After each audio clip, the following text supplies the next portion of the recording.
सारी शक्तियां हैं। आज हमें कोई शक्ति कम है, कोई शक्ति थोड़ी ज्यादा है, और कोई शक्ति का तो हम उपयोग ही नहीं कर रहे हैं, और कोई शक्ति के लिए हमने मानना शुरू किया, I don't have this power, I just can't cooperate, I just can't adjust with this person. जब हम ऐसा कहते हैं तो वो शक्ति हमारे अंदर थोड़ी सी कम होती जाती है, और हमें लगता है जीवन चल रही है, इट्स ओके, नहीं एडजस्ट किया तो नहीं किया। लेकिन शक्ति माँ है, which means the power nurtures us।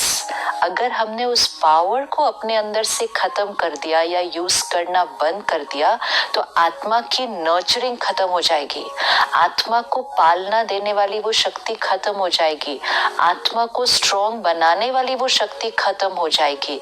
इसीलिए जब हम ये कह रहे हैं कि मेरे पास वो शक्ति नहीं है, we need to remind ourselves, हम अपनी नरिशमेंट को खत्म कर रहे हैं, क्योंकि माँ बच्चे को नरिश करती है।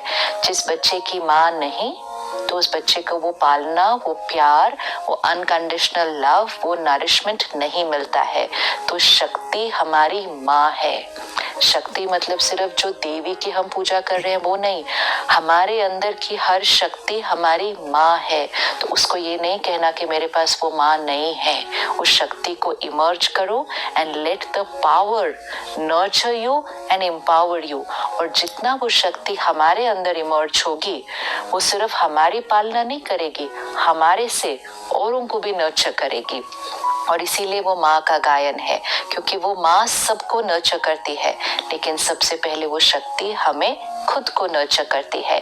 तो पिछली बार हमने देखा पावर टू विड्रॉ, डिटैच, मतलब किसी भी सिचुएशन से पहले डिटैच हो जाओ, उसकी एनर्जी का इफेक्ट हम पर नहीं आए।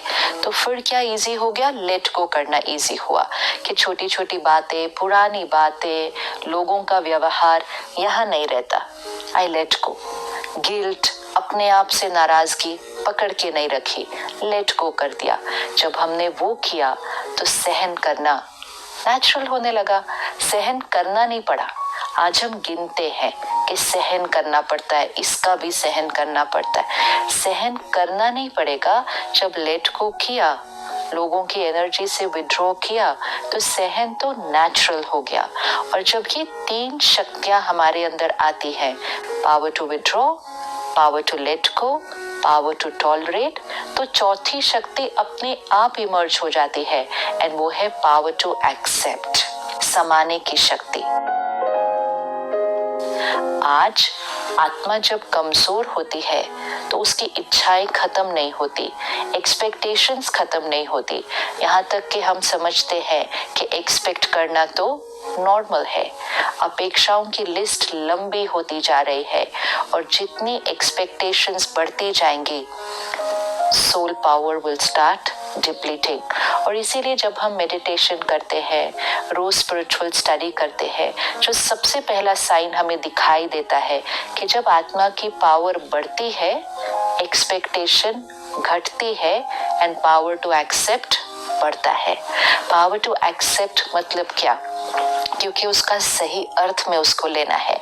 कई बार हमें लगता है कि एक्सेप्ट मतलब फिर ठीक है, कुछ नहीं, किसी को बोलो, सबको एक्सेप्ट करो, बात जैसी है वैसे उसको छोड़ दो, लोग जो कर रहे हैं उनको करने दो।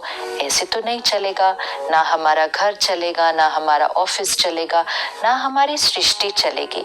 लेकिन पावर टू एक्सेप्ट मतलब क्या, परिस्थिति अलग अलग होगी, लोगों के संस्कार अलग अलग होंगे, दिखेंगे, it's here, we can see it, वो दिखेगा, उसको ठीक भी करना है। लेकिन जिसको हम ठीक नहीं कर सकते, उसको ठीक करने के लिए एक ही चीज करनी है, यहाँ उसके बारे में चिंतन करना नहीं, उस प्रॉब्लम को यहाँ रहने देना, उस प्रॉब्लम को यहाँ नहीं लाना। क्योंकि अगर उस प्रॉब्लम को यहाँ ले आए और सोचने लग गए क्यों, क्या, कैसे, ऐसे कैसे, और उनके बारे में पर चिंतन, नेगेटिव थिंकिंग करते गए, because that situation and that person is not matching our expectations, तो जब हम उनके बारे में इस तरह से चिंतन करते हैं तो हमारी नेगेटिव वाइब्रेशंस उन तक पहुंचती है, पहले यहाँ क्रिएट हो जाती है, फिर वहां जाती है। तो जो वो प्रॉब्लम होती है या वो जो बिहेवियर होता है वो जितना था उतना नहीं रहता, वो और बढ़ जाता है। तो we become responsible to escalate the problem, to escalate the behaviour of the other person. लेकिन अगर हम एक्सेप्ट करते हैं, एक्सेप्ट मतलब हम उनके उस व्यवहार के बारे में और हम उस सिचुएशन की जो प्रॉब्लम है उसके बारे में या चिंतन नहीं करते, हम स्टेबल रहते हैं, हम एक्सेप्ट करते हैं this is how it is, ये बात अभी ऐसी है, और नेक्स्ट क्षण हम ये चिंतन करते हैं अब क्या करना है। तो प्रॉब्लम के बारे में चिंतन नहीं, समस्या के बारे में सोचना नहीं, क्यों क्या कैसे नहीं सोचना, लेकिन ये सोचना अब क्या करना है। तो समस्या का चिंतन नहीं, समाधान का चिंतन, प्रॉब्लम का चिंतन नहीं, सॉल्यूशन का चिंतन, क्योंकि वो बात को तो हमने एक्सेप्ट कर लिया है कि ये बात है, which means not thinking of what it is now, but thinking of what we have to do for it। कुछ चीजों को हम बदल सकेंगे, कुछ बातों का सल्यूशन निकल आता है। कोई जीवन में कुछ ऐसी बातें होती है जिसका कोई समाधान नहीं है, वो बात है। जैसे बड़ी बातें, घर में कोई शरीर छोड़ता है, there is a death in the family, इसका कोई सल्यूशन नहीं है, ये सबसे बड़ी बात होती है किसी के जीवन के लिए।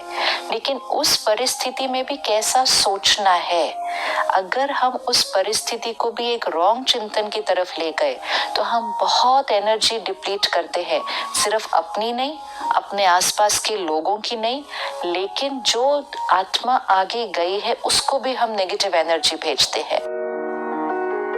So we need to understand the power to accept. Power to accept, समाने की शक्ति, मतलब बातों को संभालो, ना उसके बारे में चिंतन करो, ना उसको इधर उधर फैलाओ।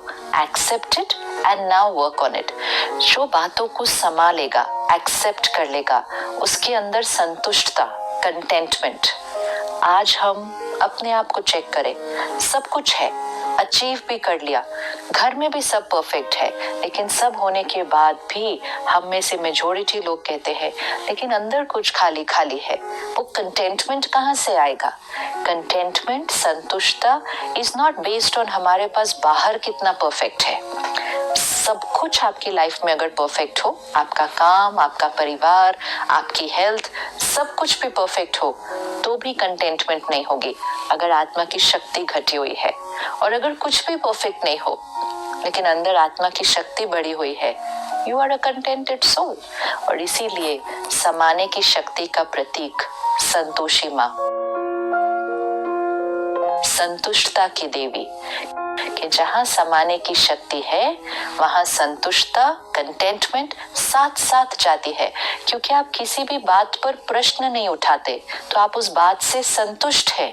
किसी व्यक्ति के व्यवहार पर प्रश्न नहीं उठाते, आप उनके साथ संतुष्ट हैं। आप अपने आप के साथ भी संतुष्ट हैं।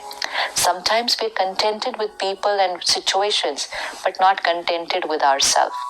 संतुष्टता does not mean कि हमें आगे नहीं बढ़ना है, लेकिन इस प्रेजेंट मोमेंट तक हमारे पास जो है, हमारे साथ जो है, हम संतुष्ट है। नेक्स्ट मोमेंट हम और मेहनत करेंगे।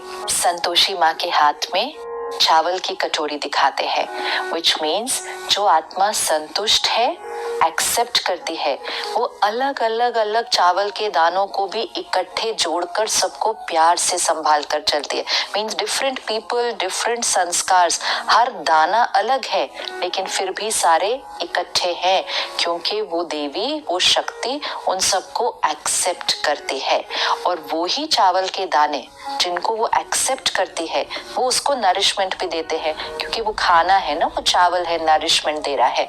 तो हमारी ही समाने की शक्ति हमें ही नरिशमेंट देती है, सबको जोड़ के रखती है, और वो नरिशमेंट फिर हम औरों को भी देते हैं। तो अगले 24 आवर्स हमें ये प्रैक्टिस करना है।